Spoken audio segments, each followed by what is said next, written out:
मोदी की वो 5 सेनापति जो 2024 में बीजेपी को जीत दिलाएंगे, देश में फिर मोदी सरकार बनाएंगे। इस लिस्ट में दूर दूर तक नहीं योगी और शाह।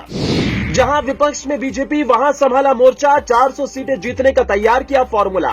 ममता नीतीश के गढ़ में लगाएंगे सेंध, करेंगे बड़ा खेल। कौन है वो नेता जिन पर मोदी का है सबसे बड़ा भरोसा? क्यों ये कहलाते हैं योगी शाह से भी बड़े लड़ैया? 2019 में जहां नहीं चला मोदी मैजिक, वहां कैसे करेंगे ये नेता 2024 में जादू? अब तक आपने मोदी के बाद बीजेपी में किसी का नाम सुना होगा तो अमित शाह या योगी आदित्यनाथ का। योगी और शाह को मोदी का सबसे करीबी, खास और बीजेपी की जीत का सूत्रधार माना जाता है। जहां जहां मोदी, योगी और अमित शाह को जिम्मेदारी देते हैं, वहां बीजेपी की जीत की गारंटी 80% हो जाती है। लेकिन आज हम आपको मोदी के सबसे बड़े 5 सेनापतियों से मिलवाने वाले हैं जो बीजेपी को 100% जीत की गारंटी देते हैं और जहां ये मोर्चा संभालते हैं वहां पर कमल खिलाते हैं। इस लिस्ट में योगी और शाह का नाम दूर दूर तक नहीं है। अब आप सोच रहे होंगे कि ऐसे कौन से नेता बीजेपी के हैं जो मोदी के योगी शाह से भी बड़े लड़ैया हैं और जिनके नाम से ही विपक्ष की हवाई उड़ जाती है। तो बिना देर किए मिलिए मोदी के सबसे बड़े सेनापति सुनील बंसल से। सुनील बंसल को बीजेपी में अमित शाह का करीबी माना जाता है। बंसल 2014 चुनाव से पहले यूपी में संगठन महासचिव बनाए गए थे। बंसल को संघ और संगठन की राजनीति का तजुर्बा है। यूपी में पार्टी को उन्होंने 2014 लोकसभा चुनाव के बाद 2017 यूपी विधानसभा, 2019 लोकसभा और फिर 2022 के विधानसभा चुनावों में प्रचंड जीत दिलाने का काम किया। 2022 में पार्टी ने बंसल को राष्ट्रीय महामंत्री बना दिया। सुनील बंसल को पार्टी महासचिव बनाते हुए बंगाल, तेलंगाना और ओडिशा का प्रभारी बनाया गया। इन 3 राज्यों में लोकसभा की कुल 80 सीटें हैं। पश्चिम बंगाल और ओडिशा में बीजेपी ने पिछली बार चौंका दिया था।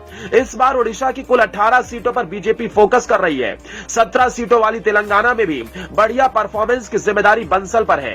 2019 में बीजेपी को इन तीनों राज्यों की 30 सीटों पर ही जीत मिली थी। मिशन 400 के लिए ये राज्य बीजेपी के लिए खास महत्वपूर्ण है।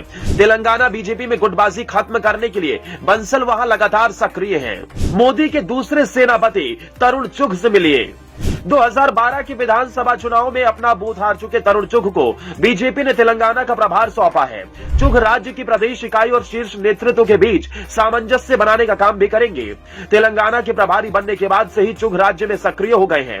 चुघ की देखरेख में हाल ही में पार्टी ने प्रदेश के 119 सीटों पर जनसभा का आयोजन किया था। चुघ ने तेलंगाना में एकला चलो नीति का ऐलान भी किया था। आने वाले दिनों में तेलंगाना में बीजेपी 11,000 से अधिक जनसभाओं का आयोजन करेगी। बीजेपी को तेलंगाना में भले 2019 में 4 सीटें मिली थी, लेकिन पार्टी वोट परसेंट 20% के आसपास था। मोदी के तीसरे सेनापति विनोद तावड़े। 2019 में महाराष्ट्र के मुख्यमंत्री देवेंद्र फडणवीस से अदावत के चलते विनोद तावड़े का टिकट कट गया। तावड़े महाराष्ट्र बीजेपी के खाटी नेता माने जाते थे और सरकार में शिक्षा मंत्री रह चुके थे। तावड़े ने इसके बाद दिल्ली की राह पकड़ ली। बिहार में जब बीजेपी और जेडीयू का गठबंधन टूटा तो पार्टी ने तावड़े को महासचिव बनाकर भेजा। बिहार में लोकसभा की कुल 40 सीटें हैं, जिसमें से बीजेपी के पास वर्तमान में 17 सीटें हैं। 2014 और 2019 में बीजेपी गठबंधन ने बिहार में एक तरफा जीत दर्ज की थी। बिहार का प्रभार मिलते ही तावड़े ने छोटे दलों के साथ गठबंधन बनाने की रणनीति पर काम शुरू कर दिया है। इन तीनों के अलावा 2 और नेताओं को पार्टी ने मोर्चे पर तैनात किया, जो मिशन 2024 के लिए काफी अहम है। और ऐसे में मोदी के चौथे सेनापति हैं ओम माथुर। उत्तर प्रदेश, महाराष्ट्र और गुजरात जैसे बड़े राज्यों के प्रभारी रहे ओम माथुर को हाल ही में बीजेपी ने छत्तीसगढ़ का प्रभारी नियुक्त किया है।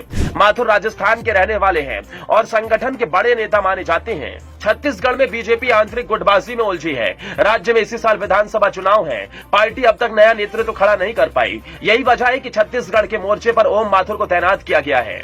मोदी के 5वें सबसे बड़े सेनापति मंगल पांडे। 2019 में बीजेपी ने सबसे बड़ा उलटफेर पश्चिम बंगाल में किया था। यहां की 42 में से 18 सीटों पर बीजेपी ने जीत दर्ज की। 2021 में बंगाल चुनाव में हार के बाद बीजेपी का ग्राफ वहां गिरा। 2024 में फिर से इसे ठीक करने का जिम्मा मंगल पांडे को दिया गया। बिहार के प्रदेश अध्यक्ष और हिमाचल में प्रभारी रहे मंगल पांडे संगठन के फायर ब्रांड नेता माने जाते हैं। मंगल पांडे कर्नाटक और झारखंड में चुनाव प्रभारी रह चुके हैं और दोनों राज्यों में पार्टी को फायदा मिला था।